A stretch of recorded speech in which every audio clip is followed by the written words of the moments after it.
At the family dinner where laughter filled the air and pride filled his chest, Ethan spat on his wife, calling her worthless in front of everyone. Unaware the woman he just humiliated owned the very company his parents had served for decades. To him, she was just a burden, a mistake he regretted marrying. But to everyone else watching, especially those who knew her secret, she was power wrapped in silence, grace hiding thunder. So why did she smile instead of fighting back? And what did she do next that made her arrogant husband and his entire family fall to their knees before her? The silver chandelier glimmered over the long mahogany table, reflecting the fine china and the smug smiles of Ethan's family. He leaned back in his chair, arm around his new fiancée, Vanessa, young, flawless, loud in all the ways Emma wasn't. Emma sat at the far end, hands folded neatly in her lap, her wheelchair quietly tucked beneath the table. Her eyes shimmered under the soft lights, not from tears but from restraint. "Maybe if you weren't so useless, Ethan wouldn't have left you," Vanessa mocked, twirling her wineglass. Laughter rippled across the table, Ethan's mother chuckling, his father avoiding eye contact, and Ethan himself smirking like a man basking in victory. Emma's voice was soft even. "Be careful what you call useless, Vanessa. Some things have more value than you can measure." Ethan slammed his palm on the table. "Value? You've been living off my family for years, Emma. Don't start pretending you matter." And that's when he did it, leaned forward, spat near her plate, and muttered, "You disgust me." The room fell silent. The echo of that humiliation lingered like a stench. Emma didn't flinch. She didn't cry. She simply looked at him, calm and still, as though memorizing his face for the last time. In that moment, her restraint was more terrifying than rage. Her gaze dropped to the ring on her finger. The same ring she'd bought for herself after their wedding, because Ethan couldn't afford one then. He had forgotten those nights in their tiny apartment when she worked double shifts to pay his college tuition. Forgotten how she'd sold her mother's heirloom bracelet to help him start his first business. Back then, he'd called her his miracle. Now, she was his embarrassment. "Excuse me," Emma said softly, wheeling back from the table. "I think I've had enough of charity dinners." As she turned, Vanessa snickered. "Run along, darling." "Don't scratch the floors." The laughter followed her out like hyenas chasing prey. But once outside, under the cool night air, Emma's composure cracked. Her hands trembled as she adjusted her shawl. The pain wasn't from the insult. She was long past being hurt by Ethan's words. It was from the bitter irony that the people mocking her had no idea whose name was printed in gold at the top of their family's paychecks. Coleman Industries, her company, her father's legacy, the same company Ethan's parents had served as senior accountants for 30 years. The same company Ethan had mocked her for not understanding business. Her lips curled into a faint smile. "You really don't know, do you, Ethan?" she whispered. That night when she got home, she willed herself to the massive portrait of her late father hanging in the study. His kind eyes seemed to meet hers, stern, wise, knowing. "I kept your promise, Dad," she murmured. "I married for love, but love turned into pity, and pity turned into poison." A flashback seared through her mind. The day of the accident, rain, screeching tires, the taste of blood. Ethan's voice shouting her name. She had woken in the hospital to find his eyes already distant, his hands cold. Within months, his warmth turned into duty, then disgust. He had stopped touching her, stopped seeing her, and when he finally walked out, he left behind a note, not even a goodbye. Just, "I can't live like this anymore." She'd thought that was the end, until she saw the engagement announcement 2 months later. Ethan and Vanessa. The world saw a tragic, abandoned woman, But Emma knew better. This was a test of patience, and hers was running out. That night, she called someone she hadn't spoken to in years. Mark Dillard, her father's old attorney. "Emma?" His tone carried surprise and curiosity. "It's been a long time." "I'm ready, Mark," she said quietly. "It's time to rewrite the board of Coleman Industries." "Are you sure?" he asked. "Once this starts, there's no going back." Her eyes hardened. "I don't want to go back." And as thunder rolled outside her mansion, her reflection in the glass seemed almost unfamiliar, poised, patient, dangerous. For the first time since her accident, Emma didn't feel broken. She felt powerful. The next morning, sunlight streamed through the tall windows of Emma's study. A soft hum of classical music filled the air as she reviewed the files spread across her desk. Company statements, ownership documents, and signed agreements. Every sheet of paper was a reminder of what Ethan never bothered to learn. He thought she was just a fragile wife trapped in a wheelchair, but she was the silent majority shareholder of Coleman Industries, the billion-dollar empire that kept his family employed and their name respected in the city. Emma pressed a button on her intercom. "Lydia, bring in Mr. Dillard." Moments later, Mark Dillard stepped in, briefcase in hand. His salt and pepper hair and sharp eyes carried decades of loyalty to the Coleman family. "Emma," he said with a low nod, "I've drawn up the necessary documents for the restructuring. Once you sign, you'll have full authority over executive decisions, including employment terminations." Her lips tightened. "Perfect." Mark hesitated. "You're really going to do it?" She looked up, her calm voice hiding the storm underneath. "They spat on me as if I were dust under their shoes, Mark. Ethan mocked me in front of everyone. And the worst part? He doesn't even realize he owes every paycheck, every success, every ounce of that family pride to me." Mark sighed, opening the folder. "Then let's begin." As the pen glided across the pages, Emma felt something shift inside her. Each signature was a line drawn between who she used to be, the quiet wife desperate for love, and who she was becoming, a woman sculpted from betrayal. By the time she finished signing, there was no turning back. "I'll schedule the board meeting for Friday," Mark said, packing up. "Ethan and his parents will be present, correct?" "Oh, they'll be there," Emma replied softly, a faint smile touching her lips. "They just won't know why." Later that day, she rolled her wheelchair out onto the balcony overlooking her sprawling garden. The wind carried the scent of magnolias, her mother's favorite flower. A gentle ache filled her chest as she remembered the life she once dreamed of with Ethan. A house filled with laughter, maybe children, shared sunsets.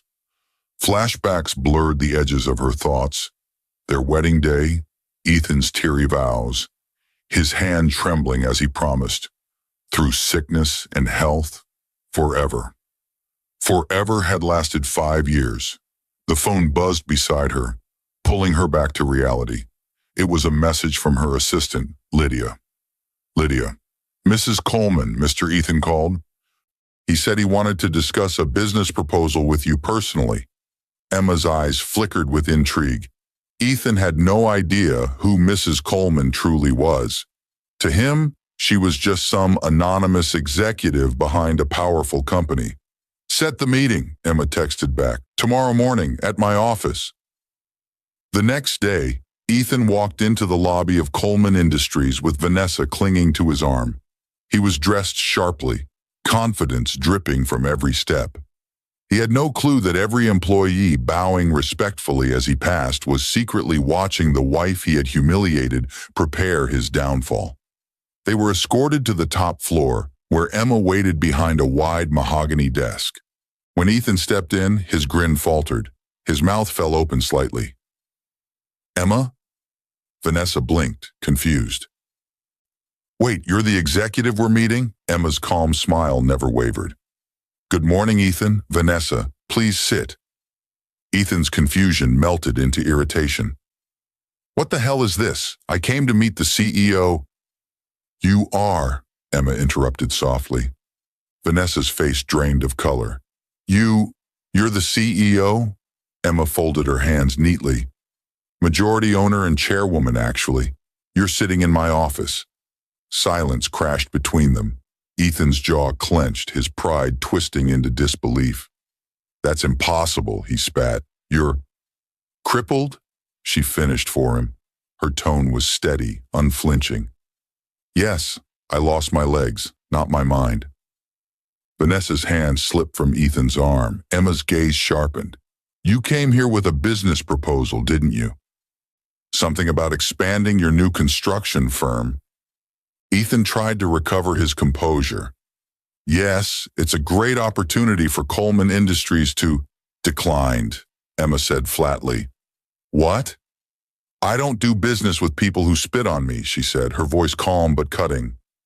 You see, Ethan, last night wasn't humiliation. It was revelation. You showed me exactly who you are. Now it's my turn. Vanessa stood, trembling. Emma, please, you can't. Oh, I can, Emma replied coldly. Effective immediately, your parents, Ethan, are being relieved from their positions at this company. Severance pay will be processed by end of week. Ethan's face turned red. You can't fire my parents. They've worked here their whole lives. Emma's eyes softened just slightly. Yes. And they deserved better than a son who humiliated the woman who signs their checks. Ethan stepped closer, voice shaking with fury. You think this makes you powerful? You'll regret this. Emma leaned forward, her expression unreadable. I already did. For years, but not anymore. Security entered at her quiet nod. Vanessa gasped as they escorted the couple out. Ethan turned one last time, eyes blazing with wounded pride. This isn't over, he hissed. Emma's voice followed him out like silk over steel. Oh, Ethan, it hasn't even started. When the door closed, Emma exhaled slowly, her pulse racing. Her hands trembled, not from weakness, but from release. For the first time, she wasn't the woman Ethan abandoned. She was the woman he'd never see coming. And this was only the beginning. 2 weeks had passed since that fateful meeting, and word of Ethan's outburst at Coleman Industries spread like wildfire across the city's business circles. What had once been whispered admiration for his ambitious new firm turned into rumors laced with contempt. Emma hadn't even needed to say much. She let the truth circulate on its own. All she did was release a single internal memo through Coleman's PR department.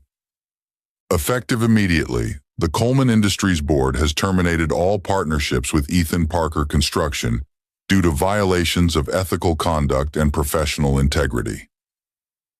The memo didn't mention the dinner incident or his betrayal. It didn't need to. In a city built on reputation, silence with a hint of scandal was louder than proof. Ethan's phone buzzed nonstop with angry investors and contractors pulling out of deals. The mansion he'd once paraded Vanessa through started to feel like a trap. Emma's behind this, Ethan shouted, slamming his phone onto the marble counter. She's poisoning my reputation, Vanessa flinched. Ethan, maybe if you just apologize. Apologize? He barked, rounding on her. To her? After everything she's done? She owns half this city now, Vanessa whispered. You said she was weak. You said she'd never fight back. Ethan's jaw tightened. She's bluffing. But he didn't believe his own words anymore. Across town, Emma sat in her home office, eyes fixed on her laptop screen as she watched a live financial report. Ethan's company stock had plummeted 20% in one day. Lydia, her assistant, entered with 2 cups of tea. You've done it. He's collapsing faster than we thought. Emma didn't smile.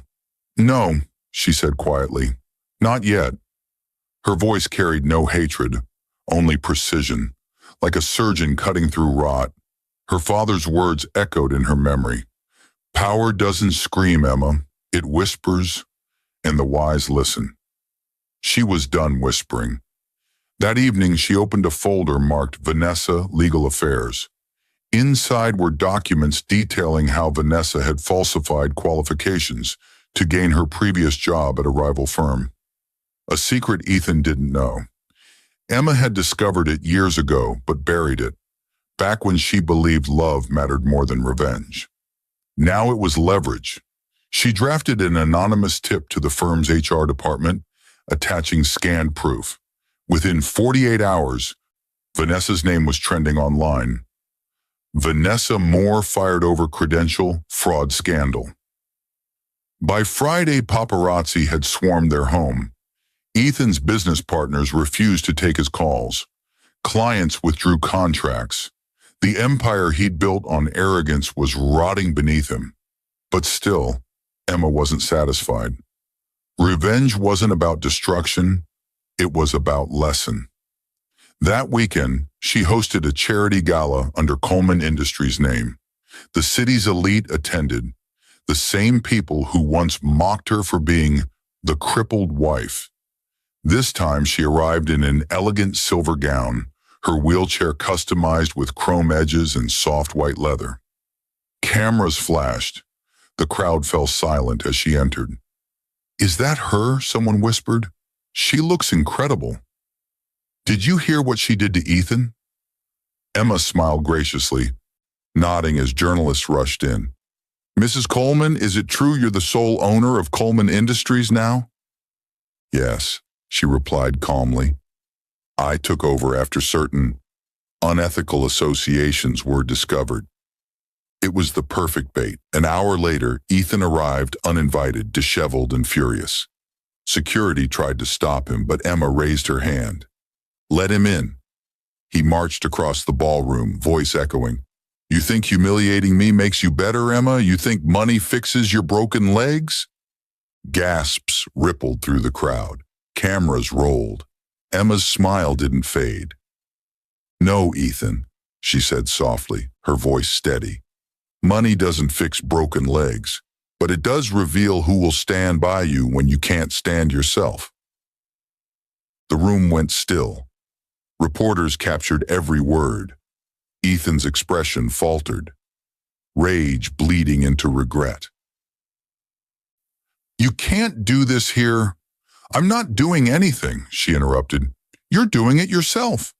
She gestured lightly to the cameras, the crowd, the phones recording. Every lie he'd told, every insult he'd thrown, now immortalized for the world to see. Vanessa stood at the doorway, mascara streaking down her face. "Ethan, please, stop." But he couldn't. Pride had eaten what little humility he had left. "You'll regret this, Emma." She tilted her head. "You said that before. I'm still waiting." He stormed out, pushing past reporters. Flashbulbs followed him into the night. Emma exhaled slowly. Her hands shook, but not from fear, from release. The moment she had once begged for, his acknowledgement, his apology, no longer mattered. She didn't want his remorse. She wanted peace. As the gala ended, she rolled toward the grand window overlooking the city. Lights shimmered across the skyline. The empire her father built, the empire she now commanded. Mark approached quietly. "He's ruined. His company's filing for bankruptcy next week. Are you satisfied?" Emma's eyes glistened. "Not yet. He still has something left. His pride. I'll take that last." Mark hesitated. "And then what?" She looked out the window, voice faint. "Then maybe I'll forgive him." Outside, thunder rolled again, just as it had the night she began her revenge. Only this time, the storm didn't frighten her. It answered her.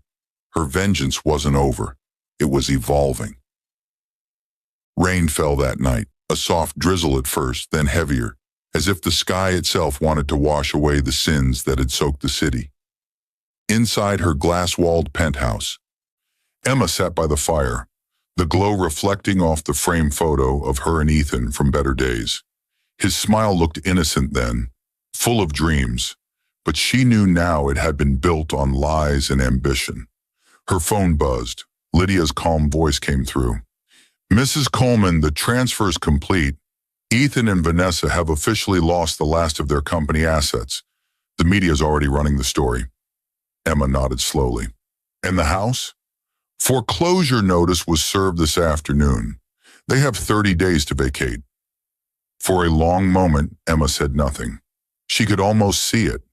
Ethan pacing the empty mansion, Vanessa sobbing in the corner, both stripped of their wealth and reputation. But this wasn't about material loss. Her revenge had been meticulous, but it was about something deeper. Ethan had left her when she was broken. Now, she had broken everything he thought defined him. Still, a part of her heart trembled. Revenge, no matter how justified, left a hollow space behind. "Mrs. Coleman," Lydia said gently. "Should I proceed with the final notice?" Emma's eyes hardened again. "Yes, send it. Tonight." Across town, Ethan sat in the dim living room of the house that used to be his sanctuary.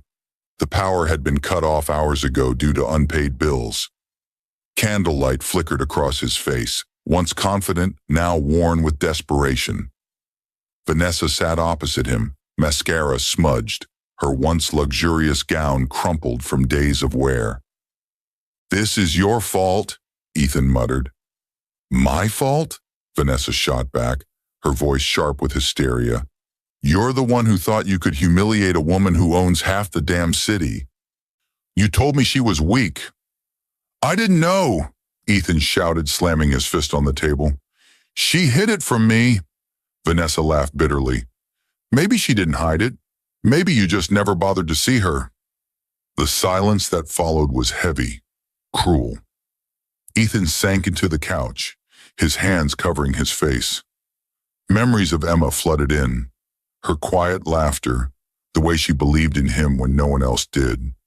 The nights she stayed awake, helping him draft proposals for his first contracts. He had spat on the very person who made him. A knock sounded at the door. Ethan froze. Vanessa hesitated, then opened it, revealing a delivery man holding a white envelope. "From Coleman Industries," he said curtly before leaving. Ethan tore it open. Inside was a letter embossed with the company's gold seal. His eyes scanned the lines, his hands trembling. "Dear Mr. Parker, your personal and corporate accounts have been reviewed and found to contain unpaid debts owed to Coleman Industries and affiliated subsidiaries. Effective immediately, all remaining assets and intellectual properties under your name are being repossessed as collateral under Clause 14 of your contract. E. Coleman." At the bottom was a handwritten note. "Ethan, you taught me that weakness deserves no mercy. I'm only returning the lesson." The paper slipped from his hand. He sank to the floor, eyes wet with something between regret and disbelief. "She's destroyed me," he whispered. Vanessa didn't reply. She simply picked up her purse and walked toward the door. "Where are you going?" Ethan demanded. "To survive," she said coldly. "Something you never taught me to do." The door slammed behind her, leaving him alone with his ghosts. The next morning, the city awoke to headlines that read, "Ethan Parker declared bankrupt. Ex-wife and CEO Emma Coleman gains full control of his holdings." The internet buzzed with commentary. Some called it karma. Others called it poetic justice. But those who knew Emma personally said only one thing: she finally found her peace. Later that day, Emma attended a board meeting. As the directors applauded her for strategic consolidation, she smiled politely, but her mind was elsewhere. When the meeting ended, she asked everyone to leave except Mark. He watched her quietly as she gazed out the window. "It's done," he said softly. "You've avenged everything."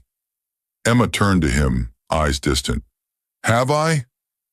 Or have I just built another cage, this time one of victory instead of pity?" Mark hesitated.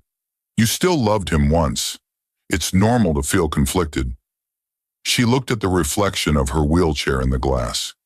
"He broke me, Mark, but I'm not angry at him anymore. I'm angry that I let his cruelty define me for so long. Then maybe forgiveness is your final revenge, he said gently. She smiled faintly. Maybe. That evening she drove, or rather, had Lydia drive her, to the place where everything began, the small cafe where she and Ethan had met 10 years earlier. The neon lights still flickered, the smell of coffee still warm. She ordered his favorite drink, black coffee with 2 sugars, and left it on the table across from her. Then she whispered, "Goodbye, Ethan." Outside, the rain had stopped. The city lights shimmered on the wet pavement like diamonds. The next morning, the news reported that Ethan Parker had been found unconscious in his foreclosed home, clutching an old photograph, their wedding picture. He survived, but his mind was shattered, a shell of the man he once was. Emma read the report in silence, then closed the laptop. Mark entered quietly. "Do you want me to release a statement?" She shook her head. "No. Let him be. Let silence finish what revenge began." Mark nodded and left. Emma wheeled herself to the balcony, watching the sunrise paint gold across the skyline. For the first time, the world felt quiet. Not empty, just still. Her revenge hadn't healed her, but it had freed her. She whispered to herself, "You spat on me, Ethan, but I rose from the ground you dirtied." And as the morning light touched her face, the powerful woman who had once been a broken wife smiled, not with triumph, but with peace. 5 years later, autumn swept through the city with the soft hush of falling leaves. The skyline had changed. New towers gleamed where old ones once stood, and among them, at the heart of downtown, the tallest bore the name Coleman Foundation for Recovery and Resilience. Emma's foundation had become one of the most respected charitable institutions in the country, dedicated to helping accident survivors, widows, and abandoned women rebuild their lives. Her story had inspired millions, though very few knew the full truth behind it. Inside her office, now filled with light and warmth instead of fire and vengeance, Emma looked out over the city she once ruled with quiet fury. The wheelchair gleamed softly beside her polished oak desk. She didn't use it as often anymore. Physical therapy had restored some of her strength, and she could now walk short distances with braces. Lydia entered with her usual calm smile. "The board meeting's ready, Mrs. Coleman, and there's someone here to see you. An old friend." Emma arched a brow. "An old friend?" The door opened, and Mark Dillard stepped in, holding a small envelope. His hair had gone grayer, but his eyes carried the same warmth. "I found this in the company archives," he said, handing it to her. Emma took the envelope carefully. Inside was an old handwritten letter, sealed and dated years ago, from Ethan. Her breath caught as she unfolded it. "Emma, if you ever read this, it means I've already failed at being the man you believed I could be. I wanted to love you forever, but I was weak. When you were hurt, I saw my reflection in your pain, and I couldn't bear it. Instead of standing by you, I ran. Not because you were broken, but because I was. You didn't deserve the way I left. You didn't deserve any of it. If there's any justice, I hope you find peace, even if I'm not part of it." Ethan and Emma sat in silence, her fingers trembling slightly. For a long time she said nothing. Then very softly she whispered, "You were right, Ethan. I did find peace, but only when I stopped needing justice to give it to me."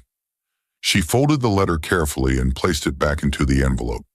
"Should I archive it?" Mark asked. "No," she said, smiling faintly. "Burn it. Let it end where it should have." He nodded, understanding. That evening, as the sun dipped below the horizon, Emma stood on her balcony with a cane in hand. The wind played with her hair as she watched the city glow, the empire she had once conquered now humming beneath her feet like a living memory. For years, revenge had been her heartbeat, but now forgiveness was her peace. she whispered to the fading sky. Thank you for teaching me that even broken wings can still fly. And as night fell, the lights of the Coleman Foundation shone brighter than ever, a symbol not of vengeance, but of rebirth.